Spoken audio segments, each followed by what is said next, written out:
Freddie the Frog and the Thump in the Night, written by Sharon Burch, illustrated by Tiffany Harris, adapted into storybook text by Deborah Watley.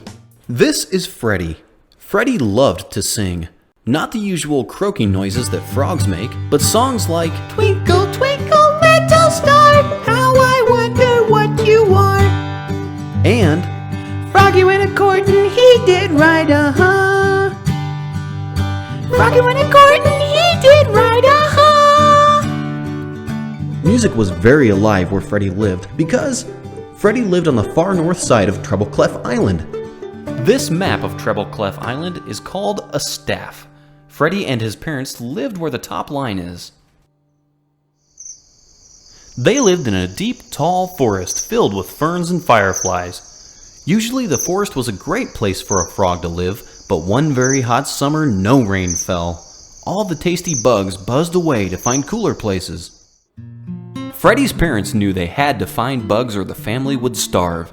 It was too dangerous for Freddie to travel with them, so he had to stay at home. This was the first time they had left Freddie alone overnight. With farewell hugs and kisses, Freddie's mom and dad started on their journey to find food without their son. At first, Freddie felt scared and lonely. What if a burglar broke into my house? He thought.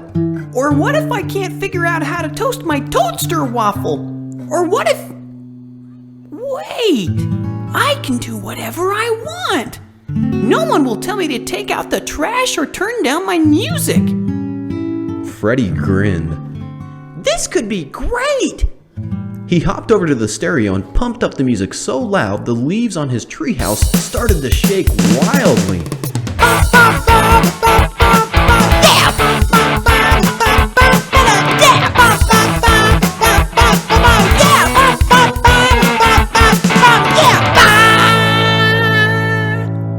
Freddie finally tuckered out. He flopped into bed and did not bother to take a bath or brush his gums. Suddenly, in the middle of the night, a loud thumping noise jolted Freddie out of his sleep. Thump, thump, thump, thump. Oh no! Someone's coming to get me! Freddie's heart thumped now. Terrified, Freddie huddled under his blanket. Please go away! Please go away!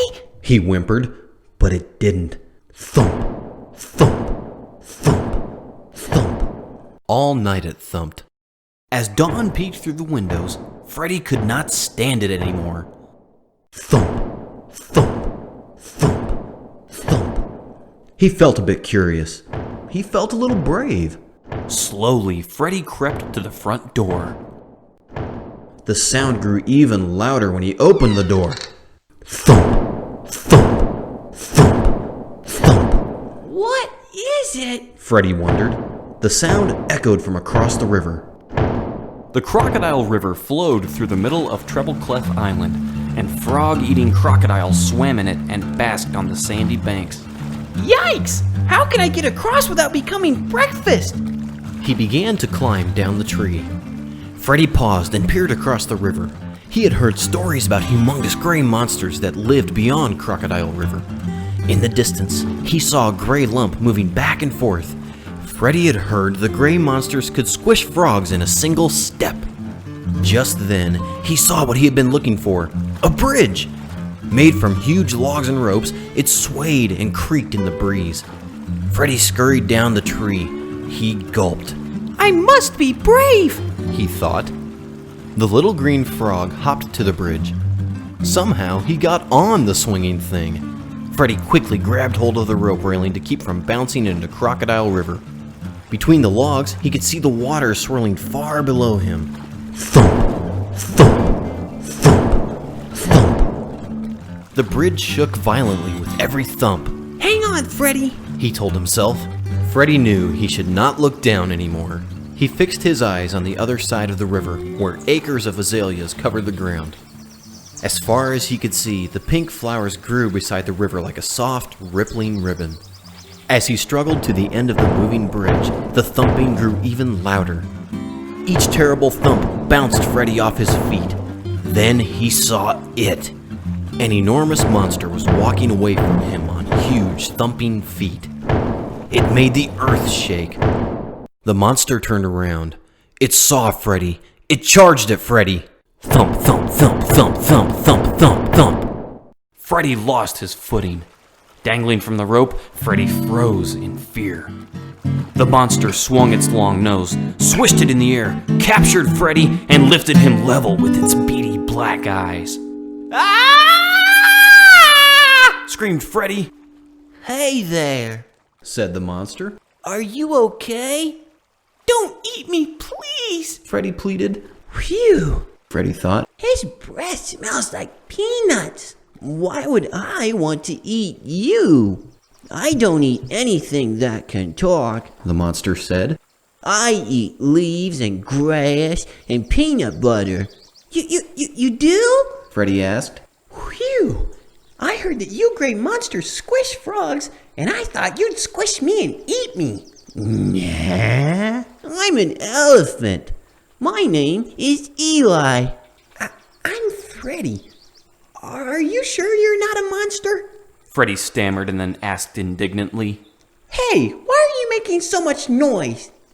My mom and dad had to leave to search for food, and I felt all alone. I couldn't sleep, so I just kept walking back and forth. Eli confessed. Wow, my parents are searching for food too, Exclaimed Freddie. Then, with a sheepish grin, Freddie admitted. Your thumping scared me to death. Sorry, Eli said. Suddenly, his eyes lit up and he asked, Hey, do you want to stay and play with me? Freddie stayed at Eli's home all day. They played hide and seek in the azaleas and checkers in Eli's room. Freddie taught Eli his favorite songs, and Eli taught Freddie how to do the hokey Put your left pokey. leg in, put your left leg out, put your left leg in, and you shake it all about. You do the That hokey evening, pokey Freddie hopped and you happily turn back to his yourself home. around. Just as he reached his tree, his parents returned with their bags full of yummy bugs. At dinner, he told them all about his new friend Eli, the elephant, who was not a monster, even if he was humongous. The next morning, Freddie and his parents hopped across the bridge to meet Eli. Eli's parents had successfully returned with food. The elephants invited the frogs to a picnic under the elm trees near their home. They feasted and shared stories. The two families quickly became the best of friends.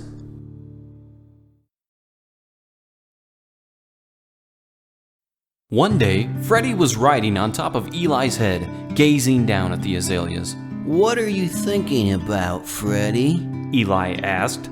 I get awfully lonely when my mom and dad go away to find bugs. Freddie said. I'm glad I can play with you during the day. I don't like being by myself. Eli thought for a while. What if we could stay together the whole time our parents have to be away? That would be great! Replied Freddie. But you are too big to sleep in my room. Freddie slumped back down. The two friends stood in the flowers thinking. I have an idea. Freddie exclaimed. We could build you a hut right next to our treehouse. You can stay with me when your parents have to leave. Great thinking, replied Eli. And you can sleep at my place when your parents search for bugs. What if you roll over in your sleep and squish me? Freddie asked worriedly. Oh, that wouldn't be good, Eli said. They both thought some more. Then Eli smiled. I know. We could build a tree house right next to my hut. Perfect, Grinned Freddie. Let's go ask our parents. For the rest of that hot summer and into the fall, Freddie and Eli's parents took turns going on trips, and the boys played together and stayed together. All too soon, winter came to the island, blowing chilly breezes. Freddie's gums chattered too much for him to sing. It's time for us to hibernate, Freddie, said his mom. Freddie didn't want to, but he just could not stop shivering. So, with a sad heart, Freddie helped his parents dig down deep in the mud of the riverbank. They covered themselves in mud blankets and slept warm and toasty all winter. Freddie dreamed of playing with Eli and all the fun things they would do when spring came. When the azaleas began to bloom in the spring, Eli knew it was time. Each day he anxiously waited on the opposite riverbank for Freddie to wake up and crawl out of the mud. One warm afternoon, Freddie opened his sleepy eyes, eager to see his elephant friend. He wriggled out of the mud, stretched his legs, and looked all around for Eli. After sleeping so long, his froggy mind did not think straight. He spotted Eli on the other side of the river. Eli! He yelled, and without another thought, he jumped over the river. Well, almost. Eli saw Freddie's leap and screamed, Freddie, no! Too late. In midair, Freddie realized he would not make it. Down he fell, straight into the open jaws of a crocodile. Gulp! What a surprise for the crocodile! Enjoying a big yawn in the warm, lazy afternoon, she never saw Freddie coming. But she sure felt him plop onto her tongue and slide down her throat.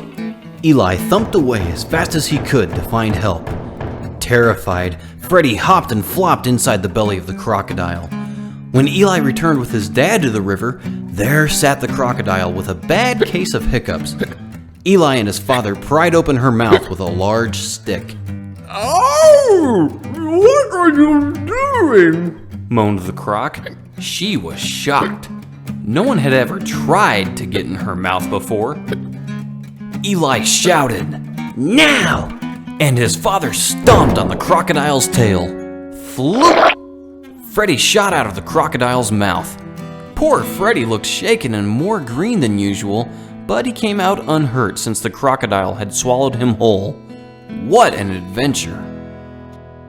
Eli and Freddie shared many adventures that summer, but none as scary and dangerous as the crocodile encounter. They played lots of hide and seek in the azaleas. They also liked to listen to their favorite music while dancing on Eli's bed. And although their parents did not have to take trips to find bugs and peanuts that summer, Freddie and Eli still spent many nights sleeping over at their vacation homes.